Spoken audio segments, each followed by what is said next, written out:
Welcome to Roll to Save, the RPG history podcast. Call of Cthulhu.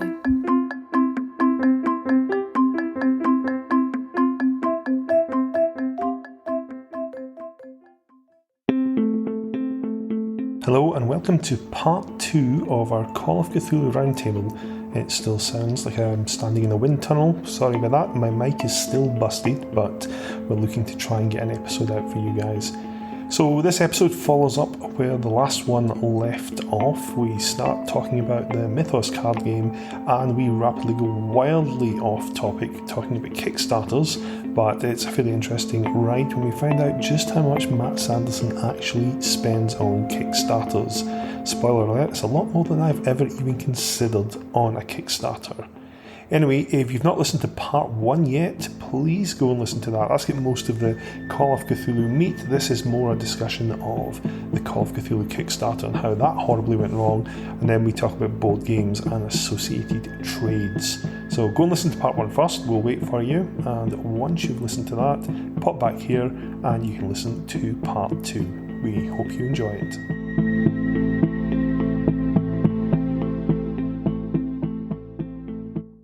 Speaking of the card game, Steve, we obviously played that back in the day at university, and I was always really disappointed it canned when it did. It was a really great game. I think the reason it didn't sell as well was it didn't have that frantic one-on-one dueling aspect that a lot of card games had then. You could literally sit, two of you play it, and never really interact with each other. Since then, there's been a whole cavalcade of board games and other card games and video games all related to the license. Now, obviously, there's big ones like Mansions of Madness and Arkham Horror. What ones have you guys played, and what did you enjoy, and what did you maybe not enjoy? That's, most of my Cthulhu over the last 5 years has been playing those games because my eldest and his wife are serious Cthulhu board game nerds and buy everything. Obviously, Arkham Horror is one of those big hours-long games. It takes an hour to set up and it's a huge pain in the butt, but it's so sort of epic and beating it feels like an accomplishment because it can get really tricky towards the end.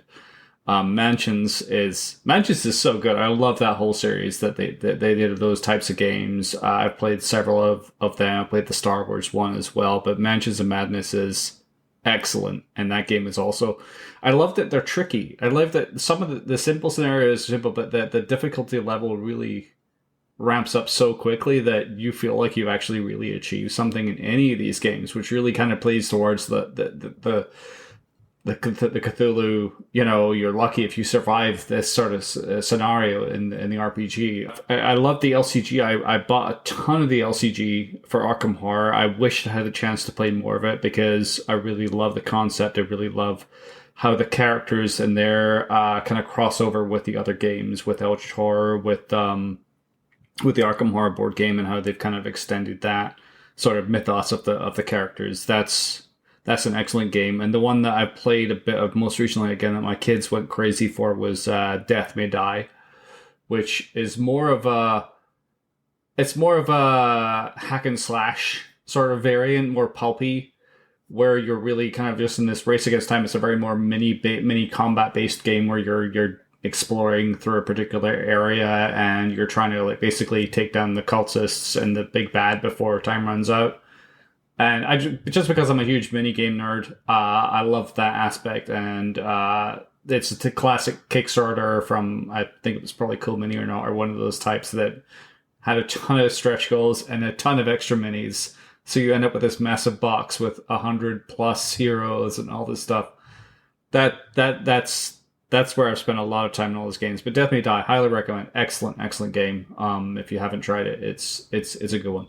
Yeah, I think you shared the pictures of some of the minis with me, and they look brilliant. I obviously have feelings about Kickstarters involving minis, but I was like, yeah, they look pretty good. Yeah, that's and I think when the Kickstarter stretch goals was a massive 4-foot high Cthulhu, which my kid never got, but I was like, if you look at that on eBay or whatever, it's hundreds of dollars for this massive 4-foot Cthulhu mini that would be a major project to paint and assemble. I actually looked at eBay before doing this podcast and looking at some of the Cthulhu supplements, and the older ones, there's a lot of them really command a high price.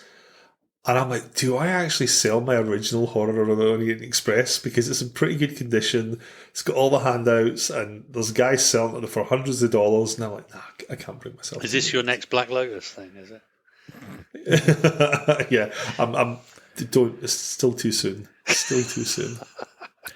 Yeah, I've just played the two that have been mentioned. I've never heard of Death May Die, and I'm aware of the quote, but I haven't played the game, so I might go and check that out. Thanks, Steve. Get Steve to send you pictures of the models. Like I need more minis in my life, right? Yes, you do. You always need more minis in your life. I don't get a chance to play them anymore. Yeah, but you paint them and you put them on your shelf, and you go, one day.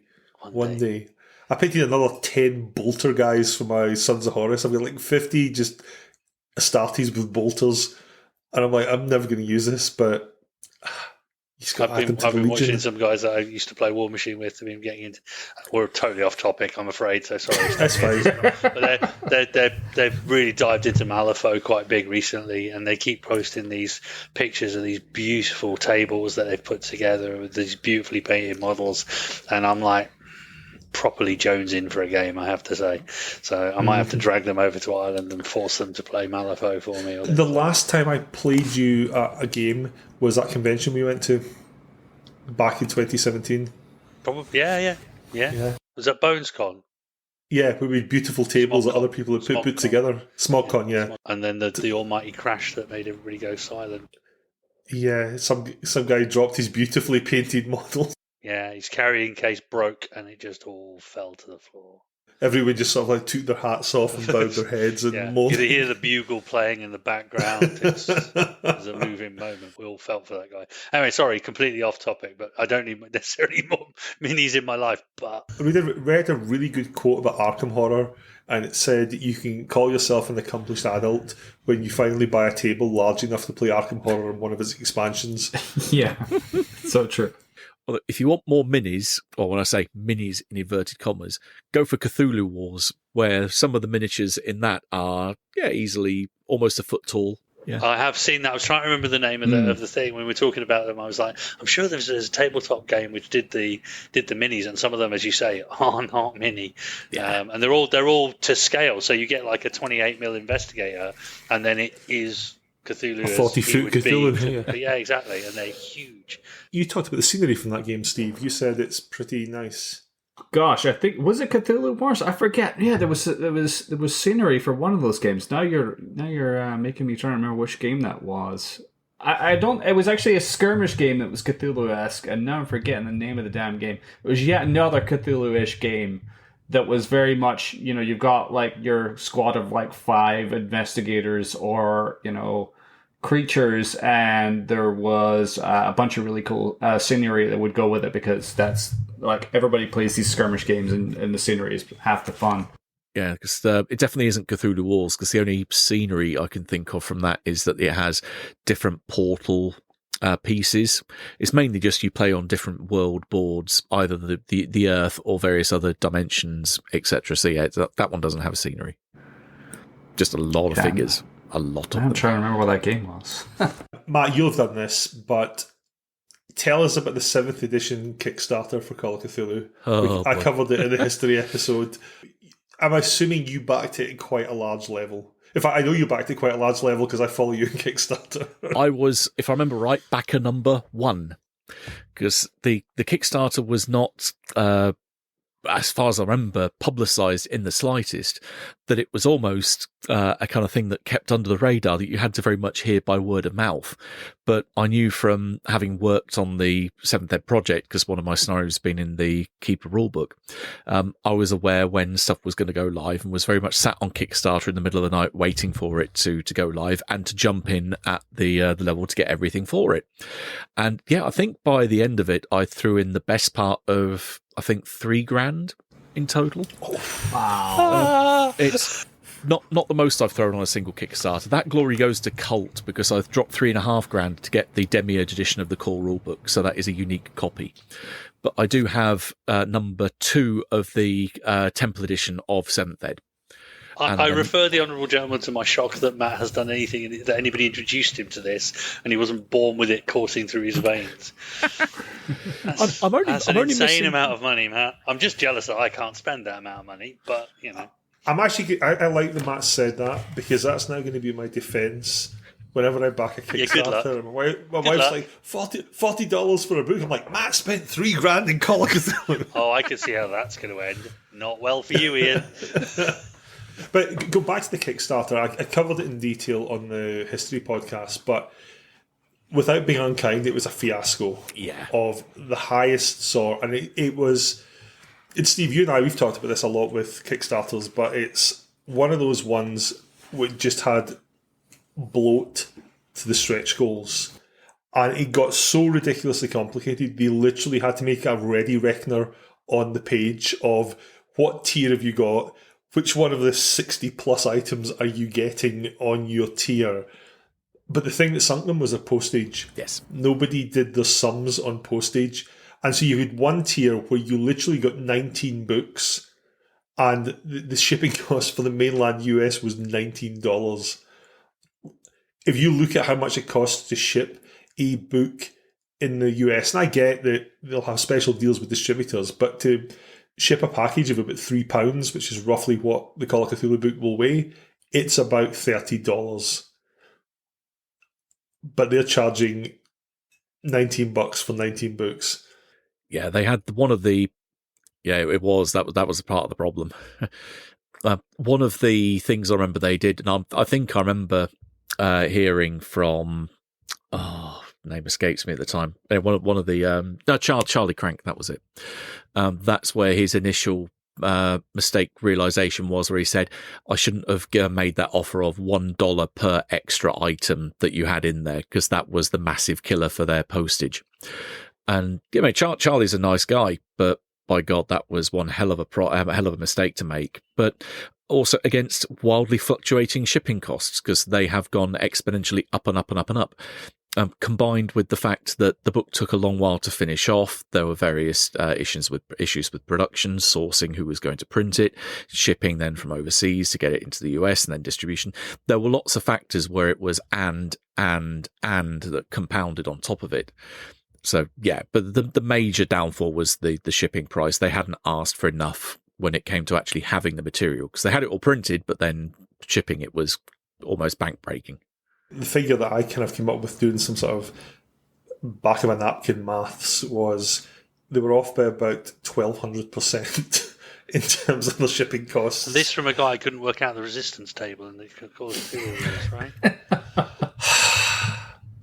I'm an artist, darling. I'm not a maths person. Clearly. The other interesting thing I found about the Kickstarter, though, they also ran it at the same time as they were running the Horror on the Orient Express Kickstarter, which was another, excuse the pun, train wreck as well. So you've got these two... It's almost like robbing Peter to pay Paul, because I think they were like, oh, we've kind of maybe losing out money in this Kickstarter. I know, we'll do the other one. We'll use the money from that to make up the shortfall, and, postage. Whoops. That being said, the final product of both of them, I've got all over my shelf copies of both. The 7th edition rulebook is a work of art, and the new Horror on the Orient Express is also gorgeous as well. So they produce really good products, but I'd be like, just make the book. Nobody needs a fez or gold coins. Just make the book. There was People a fez just want the gold book. Coins? Why did nobody tell me? Exactly. You'd suit a fez, Jason. You'd look like I would suit a fez. Yeah, you're sort of Turkish gentleman from the 1920s. Yeah. There you go. That's my next Cthulhu character. Sorted. White suit, fez, job done. I was going to say, if you play Horror on the Orient Express, just don't put a fez on. It's a guaranteed way to increase your life expectancy. Yeah, don't put on a red one. Thought you're not supposed to put a red shirt on, not a red hat. You know? No, Horror on the Express has got a whole thing about the blood red fez, so yeah, don't put that on. But yeah, that Kickstarter, I didn't back it when it came out. I don't regret not backing it, because I think I'd have been there. Just my impatience would kick in like 3 years down the line of where's my books. It's not the longest I've had to wait. So Ryan, who we occasionally have on the podcast, him and I have got this ongoing joke about the Mothership RPG that still waiting for it to ship. It's like 2.5 years behind schedule. I actually forgot that I was backing it until Ryan reminded me. And I was, oh yeah, what's happening with that? Oh, nothing yet. And then you get these optimistic things from the developers, like, great news, guys. Like, no, it's not. It would have been great news 2.5 years ago. Now it's called damage control. There's no great news left in this. But at least you're getting an update. I could rant on one for quite a while. But go on, please do. You have the mic. Monster Apocalypse, the board game, the one that was put out a little while ago. That supposed to have delivered back in 2021. So we're now 3 years late. And communication is non-existent. It's very, very poor. I'm not going to comment on that at the risk of libeling the podcast. But... Well, that's why, I don't want to be naming names, but just it's very disappointing. And, what can I say? A board game with minis, so I put down a fair chunk of change on it, right?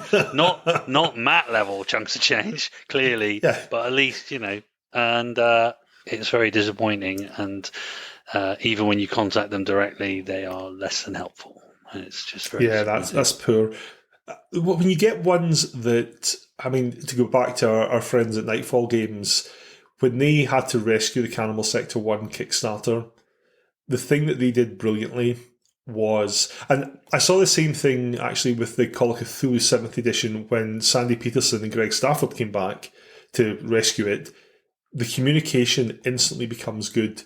Like Nightfall were like, hey guys, we're trying to rescue this, however, we're going to have to cut this, and this. It should never have really been promised in the first place, but you guys want the book, don't you? So we're going to do our best to get it. They kept communication good, and that's all you can ask for. It's like any project. As long as people are communicating... If you communicate with the people, and that's, I guess, my problem with this Kickstarter is the communication has been shocking.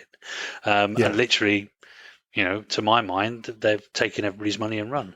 There appears to be no recourse at the moment, and that's very difficult to take. And they're still in existence and they're still operating. And they did have another Kickstarter which went bad, and they had to charge people a lot of extra money in order to get what they'd promised. So very poor show. But as you say, a little bit of communication. We're all in this because we enjoy playing games. I'm not here to rinse the game company of the money. I would like what I've paid for, of course. But if you turn around to me and communicate and explain what the problems are and come up with a decent plan to address it, okay, I'll wait. I'm okay with it, But when you don't, it seems a bit. There's like a company I will always give a shout out to in terms of Kickstarters. They're called the Merry Mushmen, and they make a supplement called Knock. And they produce one usually every year. Issue 4 was released recently. And it's almost like the old issues of Dragon magazine, where it's just a bunch of stuff for, in this case, it's like old school fantasy RPGs. These guys will literally turn this around 4 weeks every time, because they come to the Kickstarter and go, we've written everything, we've got all the stuff set and ready to go to the printers. That's what we need the money for. And it's such a refreshing approach. The ones that are always a massive red flag, it's when, so we're in the process of writing this, like, nope, red flag, not backing that. It means you're not ready, you're not prepared, you've not thought about anything. That's not true. You say that, but, and credit to them as well, so I'm not going to knock them for this, Nightfall come with, this is what we're going to do, and it's not written yet. Now, invariably, they have delivered. Now, I'm not. But so what I'm saying is sometimes you can give certain people the benefit of the doubt. The difference is that they sent me my Slay Industries Kickstarter on Christmas Day when I moved address. So they have eternal forgiveness for that. Plus, I'm a complete Slay Industries Merry whore. Slaymas. So, Merry Slaymas indeed. But in this company, Merry Mushman, they just do a fantastic job of doing that. They just turn this thing around and send it out, whereas other ones, you're like, am I ever going to get this? Like you said, Jason, I hate that feeling where you're like, when people have production problems and they communicate, fine, that stuff happens, but when there's silence and you feel like they've taken your money and run, even if it's like you've spent $20 in a book, you still feel like, this is bad, you've robbed me, I need to hunt you down and rain down on you and give you your own little personal Dies Irae. Well, thinking of Nightfall and looping back to our to the main topic, I know the only Kickstarter of theirs that I've backed, the Musketeers Cthulhu project, I actually felt a little bit shortchanged with that, because the communication on that was a little misleading. Because the campaign initially starts off by saying, this is a game. So my my default reaction there is, oh great, you're playing musketeers in the kind of world of Call of Cthulhu. But then the more you read into it and the further you got down into the description, you realise, no, this isn't a standalone game. This is a campaign that you're selling. So a few of us that backed it that were going, oh, this is just a campaign. It's not a standalone game. Kind of felt a bit missold on that. Yeah, their choice of wording was not great in the Kickstarter. It's good we see the choice of wording. One thing that KSCM did, I think, to get goodwill back at the end of the Call of Cthulhu 7th edition Kickstarter, they posted, it was a really humble post that basically said, we acknowledge that we're a games company and we should be like making books and games and not t-shirts and mugs and tat, and we're really sorry we went down this route. And I thought, yeah, you know what, fair play. That's a decent acknowledgement, as long as you don't then repeat the same mistakes. I've been so resistant, I've not backed the Horror on the Orient Express board game Kickstarter, because again I looked at the shipping costs and I was like, that looks really cheap for the tier where you get like 3 boxed products. Why is that like $25 to ship? That doesn't sound right. Yeah, I threw $230 on that recently as well. I was going to say, I was wondering if there was a bit. I mean, it's almost like Ian and his faux leather addiction for every book that seems to come out. So. No, I don't have a full. We haven't mentioned that for a while, actually. And we've not actually. It's because I've not backed anything with a full leather cover in a while. That's the trick, listeners. If you want to sell anything to Ian, wrap it in faux leather, emboss it in gold, and he will buy it. I look at my shelf here. I'm like, yeah, full leather. Yeah, it is. It's it makes you feel.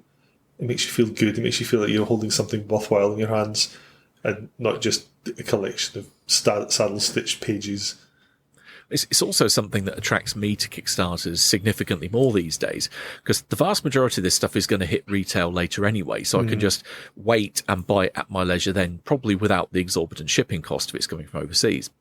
But if it's something that has a special leatherette or whatever version that is exclusive to that particular Kickstarter that I know I'm going to have to pay through the nose for on the second-hand market later, I will throw good money at it there and then.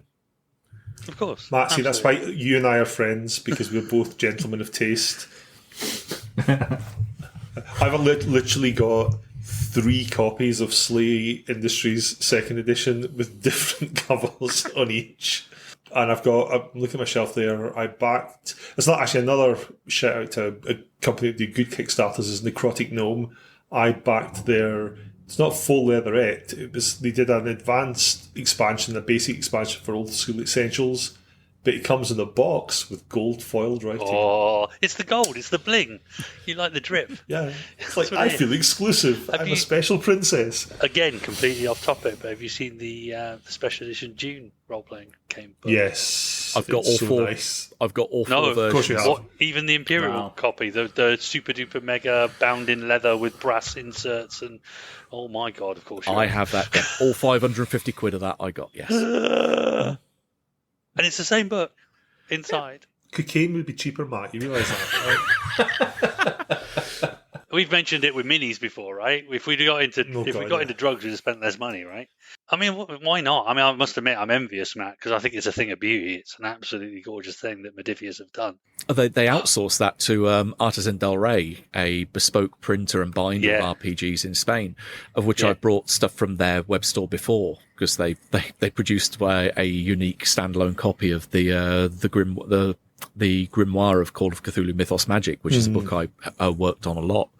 So when I saw they'd done an edition of that, I went yoink, and then promptly found the post-Brexit import laws of goods coming from Europe, and swore violently, and this is why I voted Remain. You mean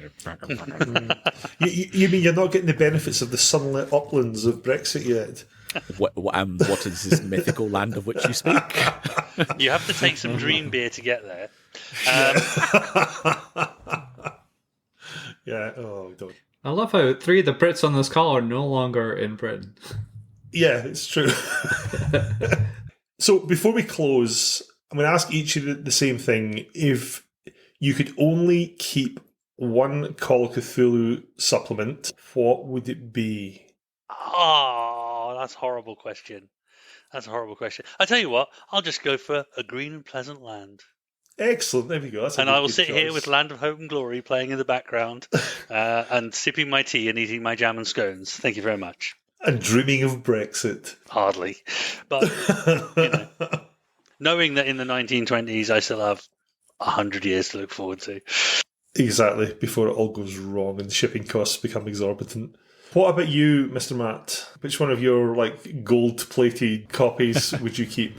Is this inclusive of core rulebooks, different editions, etc.? In your case, which fancy rulebook are you keeping and which supplement are you keeping? Okay. Fancy rulebook, I'd be tied between my number 2 of the Temple Edition Keeper book, because there are only, I think 30 of them, or 25, 30 of them that were made. So that would be one that would be up there as one that I'd have to keep. Although I have 2 copies of it, so maybe not. Does Mrs. Sanderson know how much these are worth, by the way? Yeah, she does, especially when I found the second one going very, very cheap on eBay and snapped it up with the immediate words of, "This is an investment," click. Of course, we've all used that one, Matt. Famous last words. That's my miniatures, they're an investment. I've also got a contributor edition of the 20th anniversary edition, which is the Shub-Niggurath copy that I believe was originally Scott David Anualski's copy, but has now worked its way to me. It's not really a source book, I say, but I think the one thing I would keep in terms of shiny editions, I do have the first Sandy Peterson's first draft of Call of Cthulhu that he submitted to Chaosium. That's cool. Yeah, I bought it in a private sale with the developer at designer edition of first edition, the very first limited edition of Call of Cthulhu, which is a complete box set that included Shadows of Yog-Sothoth. But the seller knew that I was very much a collector, and so he parted with this for. It was a nice 4-figure sum, but yeah, I got that from him, and that sits in my shelf collection. You say that he saw you were a collector. Did he not use the term mark? Yeah, no. It was actually a wonderful little culmination of circumstance that the person that had it first, I won't name them just in case they object to it, but he had wanted a particular game to be run for a long, long time, or at least a setting of Call of Cthulhu to be explored for a long time that hadn't been explored. And while it's still somewhere off on the horizon, the Dreamland source book, the revised one that Chaosium are working, if all things remain hopeful in it, a scenario that I wrote for it should be in there. And that scenario involves a lot of the Dunsany influences for Lovecraft. So it very much heavily draws upon the works in A Dreamer's Tales, Dunsany's collection, such as Idle Days on the Yann, Bethmora, etc., those kind of tales. And because it's at least tangentially references Pagana in those tales, this friend of mine who'd been waiting, he said the best part of a decade or 2 decades for someone to run a game that was in the kind of realm of Pagana or the adjacent realms. Mm-hmm. He was so thrilled when I ran this at one of the conventions that's the point when, just walking back to the accommodation on the way back from the game, he said, "Look, I know you're interested in this, and I've got a copy of it. I've also got the first draft that Peterson had sold at an auction years ago. Do you want to buy them as a combined deal?" So I did. Can I just warn people that if a Cthulhu Mythos book happens to make its way to you, that is generally not considered a good sign.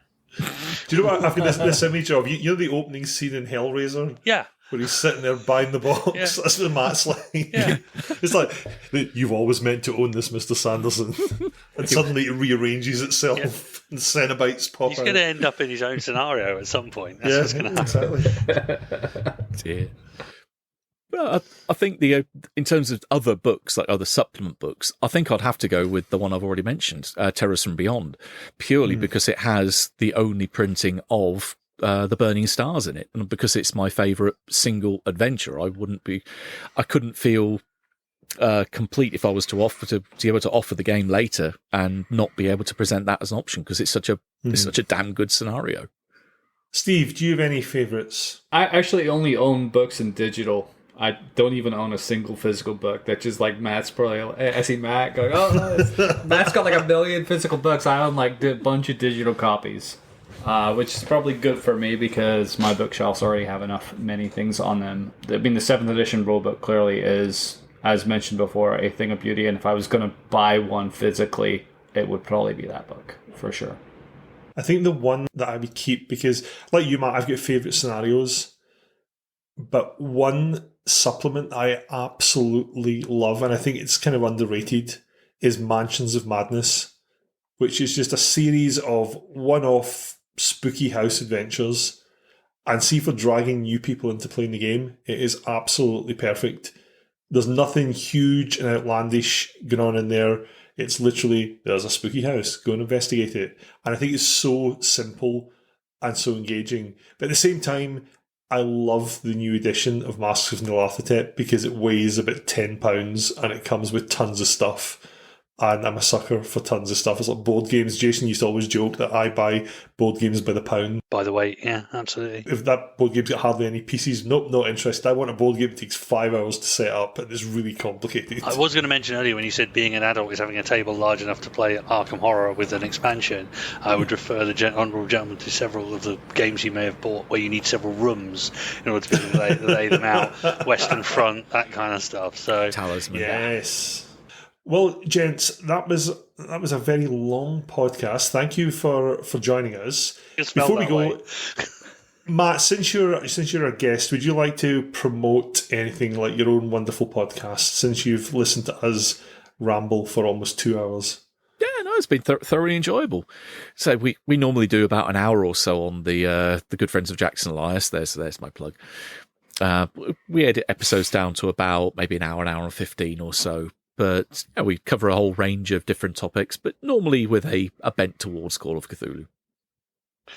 And you have an extensive back catalogue, I believe. There's We're a lot of episodes. I think we'll hit somewhere in the region of 300 in the not too distant future. Yeah. Right, I will be this soon, boys. We're on 64. Really?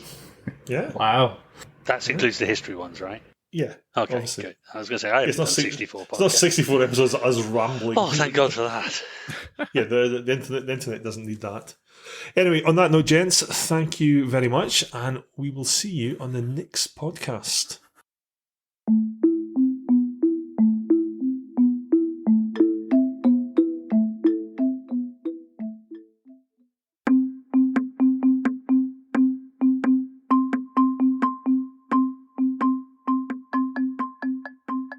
And that was part 2 of our Call of Cthulhu Roundtable.